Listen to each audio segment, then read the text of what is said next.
Assalamualaikum warahmatullahi wabarakatuh. Kami dari kelompok 1 Kewarganegaraan 33 akan mempresentasikan fungsi organisasi masyarakat dalam demokrasi Pancasila. Sebelumnya, perkenalkan terlebih dahulu, nama saya Makfira Ilham Rasadi, NRP 50042111059 dari Departemen Kimia. Dan teman saya yang bernama Assalamualaikum warahmatullahi wabarakatuh. Perkenalkan, nama saya Intan Ali Husnayaini, NRP 50042111097 dari Departemen Kimia. Halo semuanya, perkenalkan nama aku Nafisa Salsabila Wahono dengan NRP 50042111077 dari Departemen Kimia.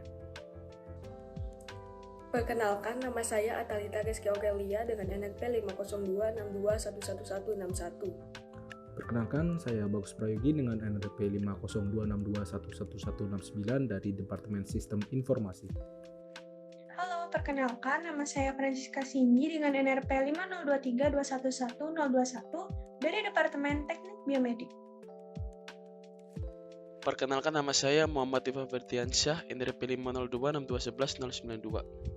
Seperti halnya manusia, suatu negara tidak dapat hidup sendiri tanpa bantuan dan kerjasama dari negara lain dan unsur-unsur pembentukan sebuah negara. Unsur pembentuk suatu negara diantaranya yaitu masyarakat atau warga, kemudian pemerintahan dan wilayah. Nah, untuk mencapai tujuan dari suatu negara, maka diperlukan adanya kerjasama antara pemerintahan dan warga masyarakat. Keduanya ini memiliki fungsi dan peran masing-masing. Pemerintahan memiliki fungsi untuk memberikan pelayanan kepada publik, mengelola fungsi pemerintahan dan menetapkan sebuah kebijakan. Nah, sedangkan masyarakat memiliki fungsi untuk menjalankan kebijakan yang telah ditetapkan oleh pemerintahan, kemudian melakukan kontrol terhadap kebijakan yang telah ditetapkan.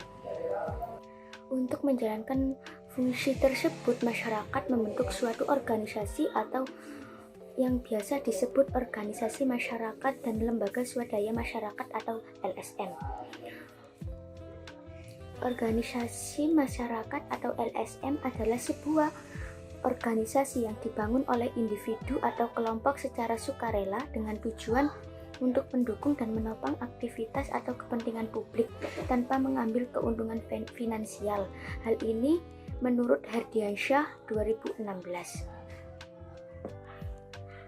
Nah, selanjutnya di sini saya akan menjelaskan mengenai organisasi. Apa sih organisasi itu? Jadi, menurut bahasa, organisasi diambil dari bahasa Yunani dengan kata organon yang memiliki arti alat. Nah, selanjutnya beberapa para ahli ini juga mengemukakan pendapatnya masing-masing mengenai pengertian dari organisasi itu. Nah, di sini ada menurut Chester E. Bernard dari bukunya yang berjudul The Executive Function berpendapat bahwa organisasi merupakan suatu sistem kegiatan kolaboratif yang dilakukan oleh dua orang. Sedangkan menurut James D. Money, organisasi merupakan suatu kegiatan yang dilakukan bekerja sama untuk target yang diinginkan secara bersama pula. Nah, jadi secara umum organisasi merupakan tempat atau wadah yang dibutuhkan di kehidupan manusia untuk mencapai tujuan atau target yang tidak bisa dilakukan oleh seorang diri. Di negara Indonesia sendiri ini terdapat dua organisasi yang memiliki jangkauan yang cukup besar dan juga luas, yaitu ada organisasi masyarakat atau Ormas dan juga lembaga swadaya masyarakat atau LSM. Nah, menurut Undang-Undang Nomor 17 Tahun 2013 Pasal 1 Ayat 1, organisasi masyarakat adalah organisasi yang didirikan dan dibentuk oleh masyarakat secara sukarela berdasarkan kesamaan aspirasi, kehendak, kebutuhan, kepentingan, kegiatan, dan tujuan untuk berpartisipasi dalam pembangunan demi tercapainya tujuan Negara Kesatuan Republik Indonesia berdasarkan Pancasila. Selanjutnya, menurut Instruksi Menteri Dalam Negeri atau Inmendagri Nomor 8 Tahun 1990, LSM atau Lembaga Swadaya Masyarakat merupakan organisasi atau lembaga yang didirikan oleh warga negara Indonesia secara sukarela atas kehendak sendiri dan bergerak di bidang tertentu sebagai bentuk partisipasi masyarakat untuk meningkatkan taraf hidup dan juga meningkatkan kesejahteraan masyarakat. Pada masa Orde Baru, Pancasila dijadikan sebagai satu-satunya asas tunggal ormas yang diatur oleh Undang-Undang Nomor 8 Tahun 1945, yaitu tentang kebebasan berserikat sebagai undang-undang yang berlaku di masa tersebut. Keberadaan Undang-Undang Nomor 8 Tahun 1905 dijadikan alat untuk memperkuat kontrol negara yang berkehidupan serikat dan berkumpul bagi warga negara Indonesia. Bahkan, negara dengan ketat mengontrol ideologi mengenai ormas sebagaimana negara mengatur partai politik. Dalam masa tersebut, ormas hanya menjadi objek politik dan harus mengikuti paham ideologi Pancasila. Negara dapat membubarkan ormas apabila tidak menganut pada ideologi Pancasila. Kemudian, pada era reformasi, ormas berkembang dengan pesat pasca jatuhnya kekuasaan militeristik masa Orde Baru disebabkan lemahnya otoritas lembaga negara. Pada tahun 2000 hingga 2005, terdapat 118 organisasi profesi, 873 LSM, dan 69 organisasi. Setelah kekuasaan Soeharto berakhir, negara sudah tidak mengatur lagi kebebasan dalam berorganisasi meskipun Undang-Undang Nomor 8 Tahun 1945 belum dicabut. Tidak adanya peraturan tersebut menjadikan ormas dapat bebas dalam melakukan aksi-aksinya. Nah, berdasarkan pembahasan di atas, tentu disadari bahwa ormas memiliki peranan yang penting dalam menyelesaikan konflik pada kehidupan masyarakat, memberikan pengabdian kepada masyarakat, dan mewujudkan tatanan masyarakat yang mandiri. Peran-peran ormas akan dibahas lebih lanjut pada bab selanjutnya. Lalu ada tujuan organisasi masyarakat. Menurut pasal 5 Undang-Undang Nomor 17 Tahun 2013 dijelaskan secara detail tujuan organisasi masyarakat. Yang pertama adalah meningkatkan partisipasi dan pemberdayaan masyarakat. Yang kedua, memberikan pelayanan kepada masyarakat. Yang ketiga, mempertahankan nilai-nilai agama dan kepercayaan kepada Tuhan Yang Maha Esa. Dan yang keempat, melestarikan dan memelihara norma, etika, dan budaya yang hidup dalam masyarakat. Yang kelima, perlindungan sumber daya alam dan lingkungan hidup. Dan yang keenam, mengembangkan solidaritas sosial, gotong royong, dan toleransi dalam kehidupan masyarakat. Dan yang ketujuh, menjaga, memelihara, dan memperkuat persatuan dalam kesatuan bangsa.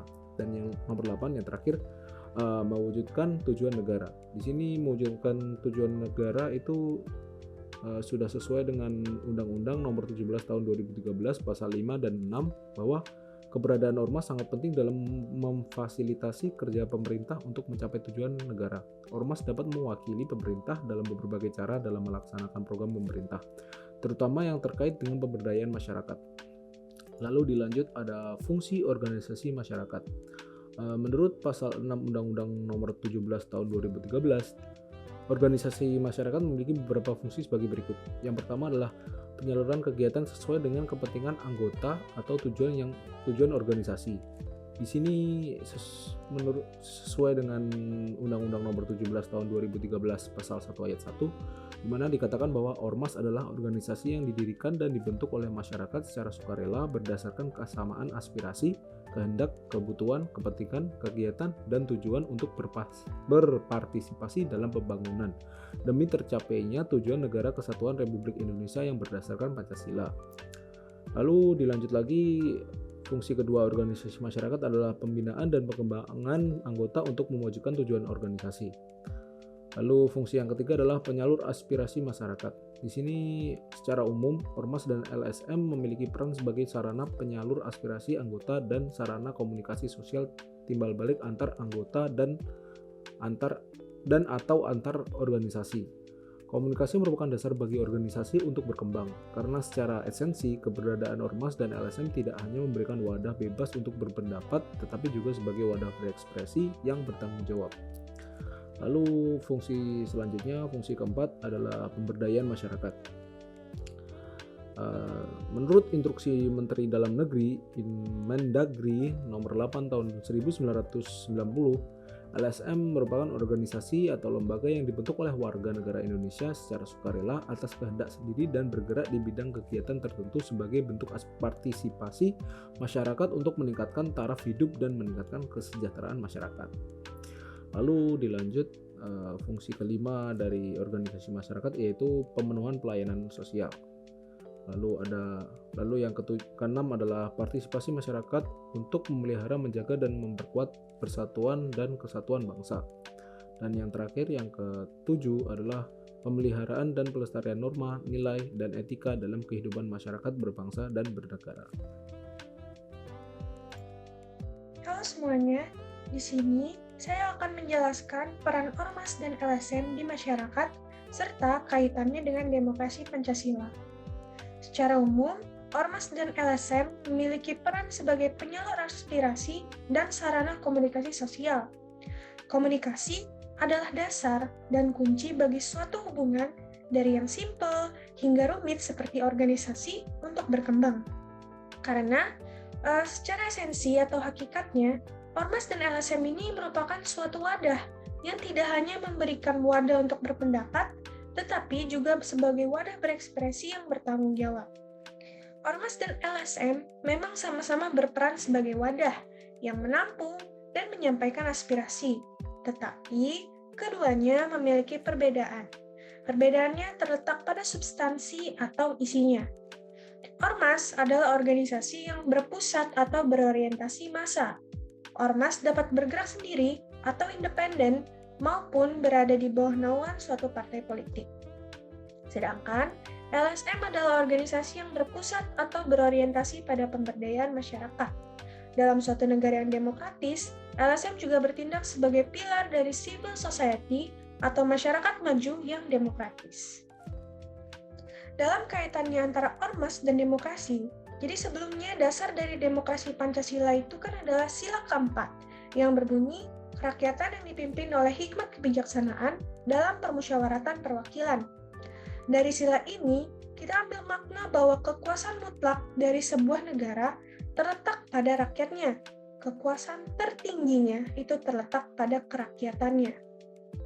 Seperti kata-kata terkenal dari Presiden Amerika Serikat ke-16, Abraham Lincoln, "Democracy is the government of the people, by the people, and for the people." Yang artinya, demokrasi adalah pemerintahan dari rakyat, oleh rakyat, dan untuk rakyat. Maka dari itu, Ormas selain bertindak sebagai wadah aspirasi, juga harus tetap menjadikan Pancasila sebagai pedoman dalam bertindak.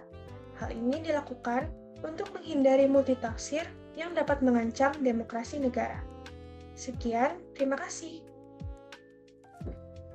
Secara resmi, pemerintah membubarkan Ormas FPI pada Rabu 30 Desember 2020 setelah ditandatanganinya surat keputusan bersama Menteri Dalam Negeri, Menteri Hukum dan HAM, Menteri Komunikasi dan Informatika, Jaksa Agung, Kepala Badan Intelijen Negara, dan Kepala Badan Nasional Penanggulangan Terorisme nomor 220/4780 tahun 2020, nomor MHH 14 HH 0505 tahun 2020, nomor 690 tahun 2020, nomor 264 tahun 2020, nomor KB atau 3 atau 12 2020, nomor 320 tahun 2020 tentang larangan kegiatan penggunaan simbol dan atribut serta pemberhentian kegiatan Front Pembela Islam. Pembubaran ini didasarkan pada pelanggaran-pelanggaran yang dilakukan oleh FPI. Di antaranya 1. Isi anggaran dasar FPI bertentangan dengan peraturan perundang-undangan organisasi masyarakat. 2. Surat keterangan terdaftar SKT FPI sudah habis masa berlakunya dan belum diperpanjang hingga terhitung secara de jure sejak tanggal 21 Juni 2019. FPI telah dianggap bubar. 3. Pengurus dan anggota FPI kerap terlibat pidana bahkan aksi terorisme. Oleh karena itu, tujuan dan fungsi dari didirikannya Ormas harus selaras dengan nilai-nilai yang didasarkan pada Pancasila tanpa adanya maksud lain atau hal-hal yang melanggar peraturan perundang-undangan. Dengan demikian, sudah sangat jelas bahwa keberadaan Ormas dalam masyarakat sangat penting. Keberadaan Ormas dalam sebuah negara demokrasi juga dijadikan tolak ukur proses demokrasi. Kuatnya nilai tawar satu Ormas terhadap negara tentunya akan menunjukkan kekuatan masyarakat yang artinya pemberdayaan politik dan sosial dalam kehidupan masyarakat semakin meningkat. Sehingga dapat kami tarik kesimpulan bahwa suatu organisasi sangat berperan penting dalam kehidupan manusia. Mengapa demikian? Karena organisasi mampu memberikan jawaban akan tujuan-tujuan kita. Selain itu, suatu organisasi juga dapat meningkatkan kemampuan dan skill dari anggotanya. Contoh dari suatu organisasi sendiri yaitu organisasi masyarakat atau lembaga swadaya masyarakat, atau yang biasa disebut dengan non-governmental organization. Ormas dan LSM sendiri berperan penting sebagai pilar demokrasi dan membangun masyarakat sipil yang tangguh dan dapat memperjuangkan hak-hak manusia dalam kehidupan bernegara. Kedua organisasi ini dibangun oleh rakyat Indonesia sendiri karena memiliki kesamaan dalam keinginan, kepentingan, kebutuhan, dan ikut serta dalam pembangunan guna mencapai tujuan Negara Kesatuan Republik Indonesia yang didasari oleh Pancasila dan Undang-Undang Dasar 1945. Organisasi sendiri merupakan penerapan prinsip dari demokrasi Pancasila yang berlandaskan pada sila keempat yang berbunyi kerakyatan yang dipimpin oleh hikmat kebijaksanaan dalam permusyawaratan perwakilan. Berdasarkan hal tersebut, maka sebuah ormas selain menjadi wadah aspirasi atau pengembangan bagi masyarakat, maka tujuan dan fungsi ormas harus sesuai dengan nilai-nilai Pancasila dan tidak ada maksud lain untuk menentangnya. Oleh karena itu, keberadaan ormas sangat penting dalam kehidupan masyarakat